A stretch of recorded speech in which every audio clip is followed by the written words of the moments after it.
औज़ुबिल्लाहिमिनश्शैतानिर्रजीम। बिस्मिल्लाहिर्रहमानिर्रहीम। अस्सलामु अलैकुम वरहमतुल्लाहि वबरकातुहू। मजलिस इत्तेहादुल मुस्लिमीन के जिम्मेदार इमरान हुसैन साहब, सदर शहर ज़हीरुद्दीन शेख साहब, सोहेल साहब जो मेयर के कैंडिडेट हैं, और मजलिस इत्तेहादुल मुस्लिमीन की जानिब से बुरहानपुर में 14 उम्मीदवार मजलिस इत्तेहादुल मुस्लिमीन के इंतखाबात में हैं, जिसमें वार्ड नंबर 2 से रफ़ीक अहमद साहब, वार्ड नंबर 4 से संगीता बाई तापड़े हमारी बहन, वार्ड नंबर 12 से नजमा बानू साहिबा, वार्ड नंबर 15 से फहमीदा बी साहिबा, वार्ड नंबर 18 से ज़हीरुद्दीन शेख साहब, 19 से रहीमुल्लाह साहब, 23 से फरजाना बेगम साहिबा, 24 से अफसाना बानो साहिबा, 25 से मुमताज़ हुसैन साहिब, 29 से परवीन बानो साहिबा, 31 से शबाना बेगम, 32 से मोहम्मद सुल्तान, 33 से राना बेगम, और वार्ड नंबर 39 से अनीसुर-रहमान साहब। मैं आपसे अपील करने आया हूं कि 6 तारीख के दिन आप तमाम लोग मजलिस इत्तेहादुल मुस्लिमीन के हक़ में अपने वोट देकर मजलिस की क़ियादत को बुरहानपुर में कामयाब करिए, और यहाँ से मजलिस इत्तेहादुल मुस्लिमीन की आपकी एक लीडरशिप को पैदा करिए। मैं आपका बेहद शुक्रगुजार हूँ कि आपने अपना कीमती वक्त निकालकर आज के इस जलसे में शिरकत की। आपका ये जोश, वलवला और आपकी मोहब्बत देखकर मेरे पास अल्फाज नहीं है कि मैं कैसे आपका शुक्रिया अदा करूं। मैं सिर्फ आपसे इतना अर्ज करना चाहूँगा कि आप 6 जुलाई को इसी तरह, इसी जोश और जज्बे को बरकरार रखते हुए आप मजलिस के उम्मीदवारों को कामयाब करिए। मजलिस का इंतखाबी निशान पतंग का निशान है। ये मेरी खुशकिस्मती है कि मैं बुरहानपुर को आने का अल्लाह ने मुझे मौका दिया। ये वो सरजमीन जिसको हजरत बुरहानुद्दीन गरीब रहमतुल्लाह अलैह के नाम से मंसूब किया गया, ये वो बुरहानपुर की सरजमीन जहां पर काला ताजमहल भी है और मौजूदा ताजमहल का डिज़ाइन भी यहीं पर बनाया गया था। यह औलिया अल्लाह की सरजमीन है, तौहीद परस्तों की सरजमीन है। मैं आप तमाम को दिल की गहराइयों से सलाम करता हूँ। मेरे अजीज दोस्तों और बुजुर्गों, आप जानते हैं कि ये बल्दिया का इलेक्शन है और बुरहानपुर में आप यहाँ पर आबादी 7.5 लाख की है, और 7.5 लाख की आबादी के लिए आप जानते हैं कि यहाँ पर सिर्फ 16 प्राइमरी हेल्थ केयर सेंटर हैं। बहुत से मसाइल हैं। यहाँ का बजट जो सोहेल साहब ने हमको बताया कि करीब 5 अरब 36 करोड़ रुपये का बजट है, और सरकारी हॉस्पिटल सिर्फ एक है।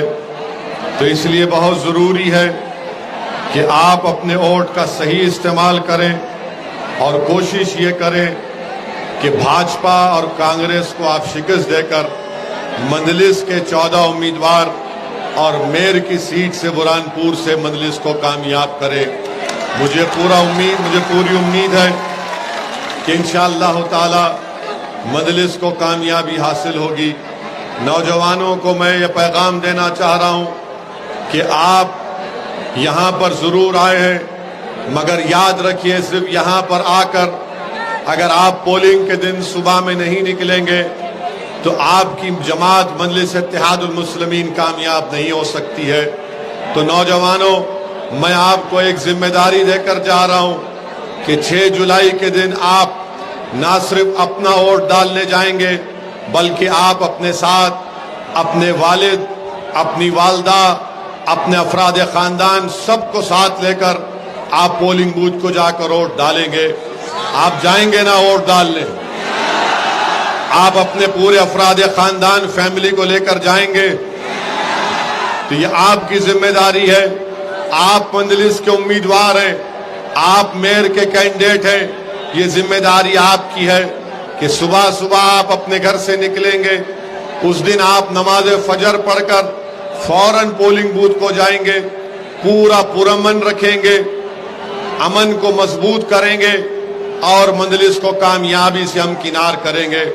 मेरे अजीज दोस्तों और बुजुर्गों, मैं आपको ये भी बताने आया हूं कि मध्य प्रदेश में, बल्कि बुरहानपुर में आवास योजना है, अमृत योजना है।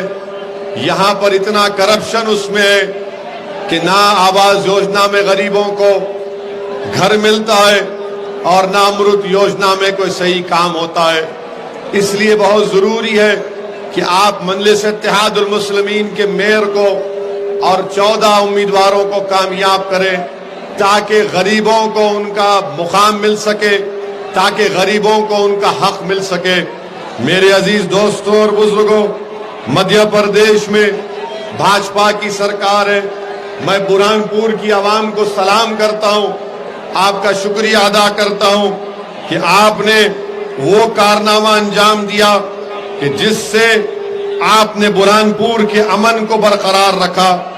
आप जानते हैं कि 2 मई के दिन एक सतीश चौहान नामी शख्स ने 2 मई के दिन सतीश चौहान ने एक इबादतगाह पर जाकर खुद हमला किया, मगर आप लोगों ने सब्र का दामन नहीं छोड़ा।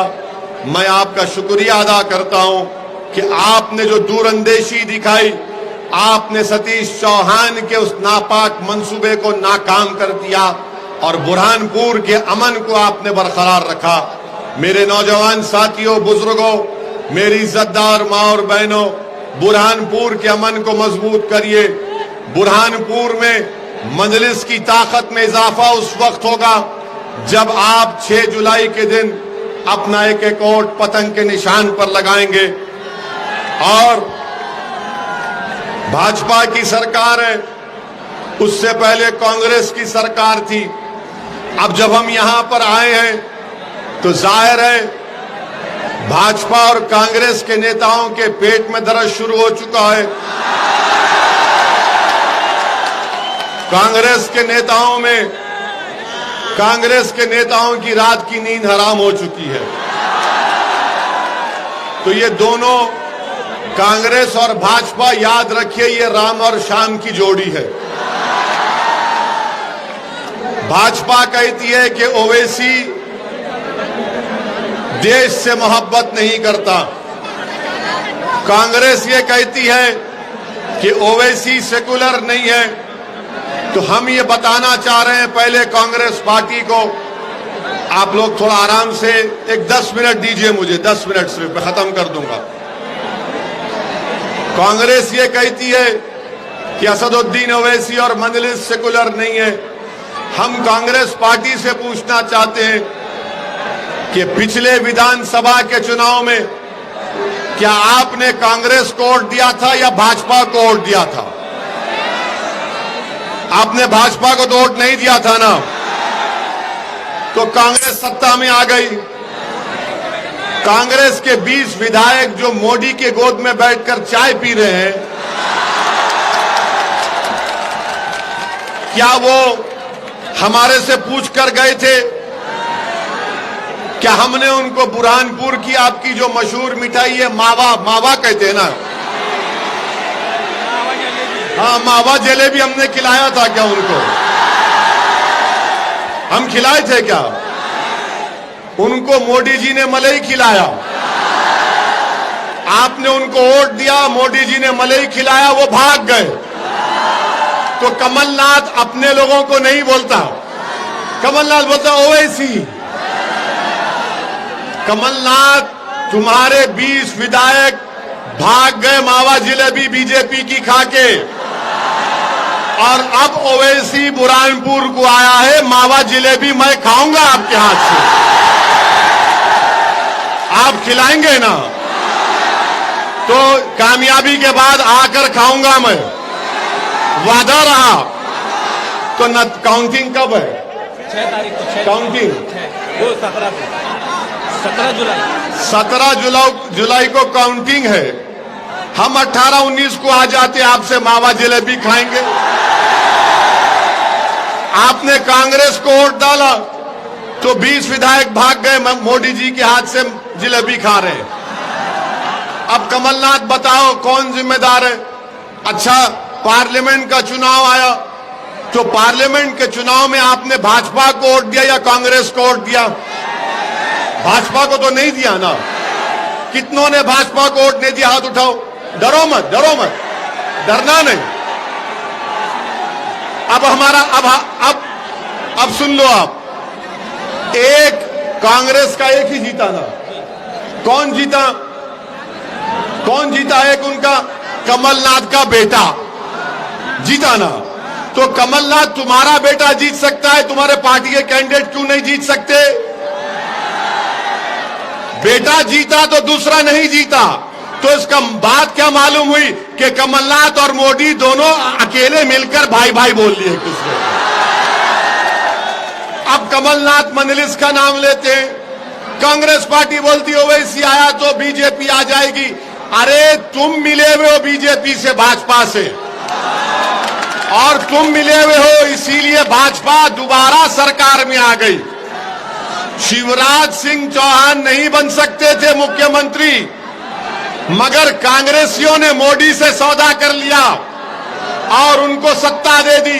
मैं सिर्फ बल्दिया का इलेक्शन लड़ने आया हूं, मगर आपकी मोहब्बत देखकर ऐलान कर रहा हूं कि इंशाअल्लाह ताला विधानसभा का भी चुनाव लड़ेंगे। कांग्रेस पार्टी ने कुछ नहीं किया। ये देखो, आप जरा थोड़ा खामोश रहिए। देखो कितना लोग आराम से पीछे खड़े हैं, आप जरा ठहरिए। कांग्रेस पार्टी से अब कुछ होने वाला नहीं है। कांग्रेस पार्टी अब इंशाअल्लाह ताला जल्द से जल्द बिल्कुल कमजोर होकर घर में बैठने वाली है। हमारी बात मान लो आप, अब इनसे नहीं होने वाला है। ये हो गया इन लोगों का टाइम। अब टाइम मजलिस इत्तेहादुल मुस्लिमीन का है इंशाअल्लाह ताला। इनका वक्त खत्म हो चुका है। कांग्रेस का वक्त खत्म हो चुका है। अब तुम्हारे दौर का आगाज होगा इंशाअल्लाह। अब इन नौजवानों की दौर का आगाज होगा। और आप हमारी बात याद रख लो, शायद कोई इसको गलत समझे, मगर हम में और आप में इतनी ताकत नहीं है कि आप किसी पार्टी को सत्ता में आने से रोक सकते हैं।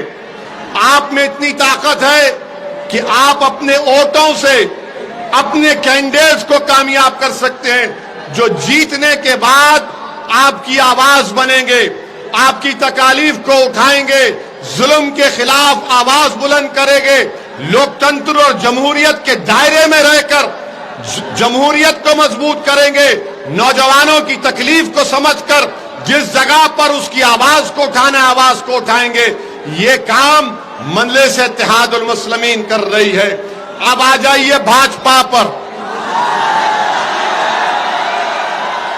तो जब भाजपा पर आते हैं तो मोदी का नाम लेना पड़ेगा।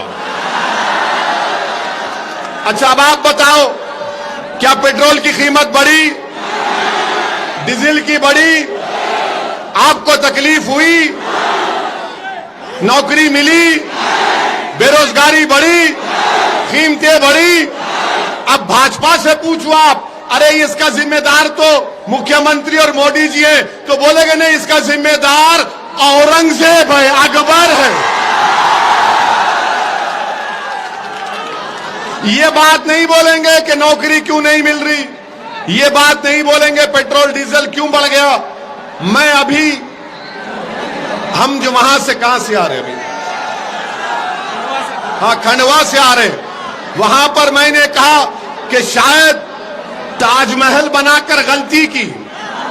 ताजमहल नहीं बनाकर वो पैसे उठाकर रखते कि 2014 में मोदी जी आ रहे, आप बनाइए ताजमहल। आने नौकरी की बात। अच्छा, और एक सुनो, कल से अस्पताल में जाएंगे तो बिल बढ़ गया, जीएसटी अस्पताल पे बढ़ गया। मोदी जी आप ना जिंदा रहने दे रहे, ना बीमार का इलाज होने दे रहे। बताइए क्या करेंगे आप? कपड़े कीमती हो गए। मोदी जी से पूछिए, मोदी जी कपड़े कीमती हो गए, बोले क्या कोई बात नहीं है। हाँ हाँ हाँ, तो अस्पताल की कीमतों में इजाफा, कपड़ों में इजाफा, हर चीज में इजाफा। मगर भाजपा क्या बोलती? मुगल जिम्मेदार है। अरे नौकरी दो तो बोलेंगे नहीं, बुरहानपुर का नाम बदल देंगे। ये भाजपा की पॉलिसी। और दूसरी बात आप जानते हैं, मैं भाजपा के नेता से और मध्य प्रदेश के मुख्यमंत्री से बोलना चाह रहा हूं, आपने जो धर्म तब्दीली का कानून बनाया वो संविधान के खिलाफ है। वो संविधान के खिलाफ है, इसलिए कि डिंडोरी गांव में आरिफ और साक्षी ने शादी की तो डिंडोरी के कलेक्टर ने आसिफ के घर को तोड़ दिया। आप बताओ मुख्यमंत्री, अगर कोई बालिग लड़का और लड़की है, क्या वो अपने पसंद से शादी नहीं कर सकते? अरे कोई मोहब्बत करे तो आप कबाब में हड्डी क्यों बन रहे? मोदी जी और पृथ्वीराज जी, आपने गाना नहीं सुना, जब प्यार किया तो डरना क्या? अरे आप प्यार करने वालों के खिलाफ क्यों हैं? आप भी करो प्यार, जनता से करो, गरीब से करो, जो गरीब पिट रहा है, पिस रहा है भारत में। इसकी फिक्र नहीं है मोदी जी को और यहां के मुख्यमंत्री को। आप जानते मेरे अजीज दोस्तों कि मध्य प्रदेश में पहली जमात से 5वीं जमात तक, क्लास 1 से क्लास 5 तक 58,817 बच्चे पढ़ते हैं। 12वीं जमात में आते आते 38,000 हो जाते हैं। तो मालूम हुआ कि 80% मुसलमानों के बच्चे मध्य प्रदेश में 10वीं जमात मुकम्मल नहीं करते। बताओ कमलनाथ, बताओ मध्य प्रदेश के मुख्यमंत्री, मैं जिम्मेदार हूं या तुम लोग जिम्मेदार हो जो मुसलमान बच्चों को 80% मुस्लिम बच्चे मध्य प्रदेश में 10th क्लास कंप्लीट नहीं करते। मेरे अजीज दोस्तों और बुजुर्गों, मुसलमानों को तालीम चाहिए, मुसलमानों को ताकत चाहिए, मुसलमानों को सब चीज चाहिए जो सबको मिलती है। ये लड़ाई मजलिस इत्तेहादुल मुस्लिमीन की लड़ाई है। मेरे अजीज दोस्तों और बुजुर्गों, वहीं पर आप देखते हैं, आपको मालूम कि भंवरलाल जैन कौन थे? भंवरलाल जैन को मध्य प्रदेश में मारा गया, खूब पीटा गया इस शक पर कि वो मुसलमान थे और भंवरलाल जैन की मौत हो गई। बताओ मुख्यमंत्री, मारने वालों का तुमने घर तोड़ा, पृथ्वीराज, शिवराज तुमने घर तोड़ा। जो भंवरलाल जैन को मारा, वीडियो बनाया, वो बीजेपी के कॉरपोरेटर का पति था। बताओ भाजपा वालों, भंवरलाल जैन को मारने वाले का घर तुमने तोड़ा? नहीं तोड़ा। तुम गरीबों का, कमजोरों का घर तोड़ते हो। अरे तुम सत्ता में हो तो कमजोर पर जुल्म करके तुम ताकतवर नहीं, बल्कि तुम बुज़दिल हो, बुज़दिल ही रहोगे इंशाअल्लाह ताला।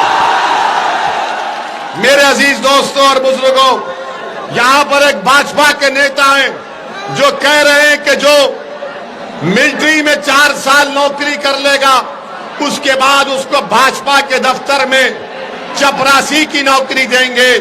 अरे जो मिलिट्री में जाता है, आर्मी में, वो देश की सेवा करने जाता है। देश के प्रधानमंत्री देश के नौजवानों को चौकीदार बनाना चाहते हैं, उनको नौकरी नहीं देना चाहते। बहरहाल मेरे अजीज दोस्तों और बुजुर्गों, 6 मई को, 6 जुलाई को आप पतंग के निशान पर वोट लगाएंगे? क्या बुरहानपुर की फिजाओं में पतंग नजर आएगी? आप डालकर सबको कर कर कर कर कर कर कर 6 जुलाई को हर घर पर पतंग नजर आना। लोग बोलना कि बुरहानपुर के आसमानों में सिर्फ एक इनकलाब बर्पा हो चुका है, हर जगह पर पतंग पतंग पतंग पतंग होना चाहिए। तो आप तमाम का बेहद शुक्रिया। पुरअमन तरीके से जाइए और 17 जुलाई के बाद आऊंगा, मावा जिलेबी खिलाएंगे, मावा जिलेबी खिलाएंगे। शुक्रिया, अल्लाह सलामत रखे आपको। नारे तकबीर, नारे तकबीर।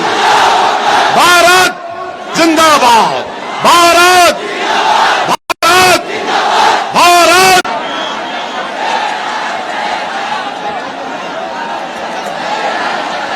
Hello hello hello hello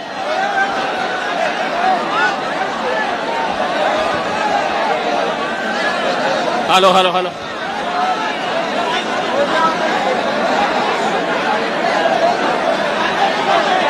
hello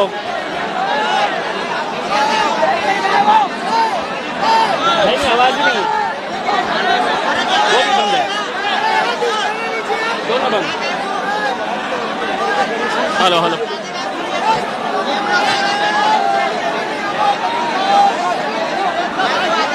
hello hello hello hello hello hello hello hello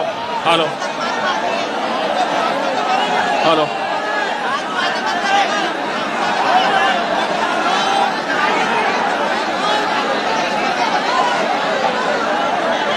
hello. अरे मेरे भाइयों, अगर इतना ही जोश और जज्बा था तो हमको जीत के जश्न में ही बुला लेते। यहां हम कोई प्रचार करने नहीं, हम तो ऐसा लग रहा है कि जीत का जश्न मनाने के लिए आए हैं। मेरे भाइयों, मुझे मालूम है कि आप लोगों ने कई सालों से इस दिन का इंतजार किया था। मैं असद साहब को बार बार ये कहता था कि असद साहब, अगर हम मध्य प्रदेश जाएंगे तो सबसे ज्यादा अगर मध्य प्रदेश के अंदर मजलिस को चाहने वाले मिलेंगे तो वो हमारे बुरहानपुर के अंदर मिलेंगे। और मैं जो बात कहता था वो आज सच साबित हो गई है, अल्हम्दुलिल्लाह। आप लोग कितने सालों से ये सोच रहे थे कि बहुत देर कर दी हुजूर आते आते, और अब हम आपको ये बोलने के लिए आए हैं कि मैं तेरे दर पे आया हूं, कुछ करके जाऊंगा, झोली भर के जाऊंगा और ये दोनों की वाट लगा के जाऊंगा। ये दोनों मतलब ये दोनों कैंडिडेट्स नहीं, इसकी भी और उसकी भी, दोनों की। बहुत हो गया ऐरे गैरों के लिए, अब अपनी जमात है अल्हम्दुलिल्लाह। और आज जो हालात है ये देखते हुए मुझे ऐसा लग नहीं रहा है कि मैं मध्य प्रदेश में खड़ा हूं, मुझे ऐसा लग रहा है कि ये सभा हैदराबाद में हो रही है या औरंगाबाद के अंदर हो रही है। अरे ये देखकर तो इतना यकीन हो गया कि हमारे काउंसिलर्स तो आएंगे आएंगे, आने वाले वक्त के अंदर बुरहानपुर इंशाअल्लाह एमएलए भी देगा और एमपी भी देगा।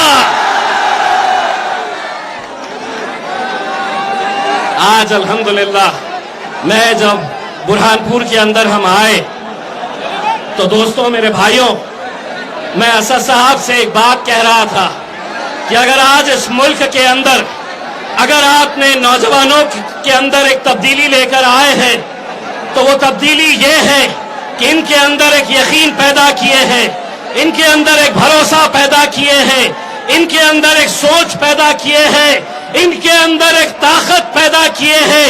और वो ताकत ये है कि तुम मुझे ताकत दो मैं अच्छे अच्छों के सामने खड़े रहूंगा, नरेंद्र मोदी की आंख में आंखें डालकर सवाल करूंगा। लोग बोलते थे ये एक ही एमपी है हैदराबाद का, एक से दूसरा होगा नहीं, अब अकेले नहीं है, मैं भी हूं वहां पर। पहले असद साहब जब पार्लियामेंट के अंदर बैठते थे तो पीछे से कोई भाजपा वाला उनके बारे में कुछ ना कुछ बोलता था, उन्हें बैठने के लिए कहता था। लेकिन जब हम दो चले गए हैं, जब असद साहब कुछ बोलते हैं तो पीछे से मैं बोलता हूं, अरे बैठ बे बैठ।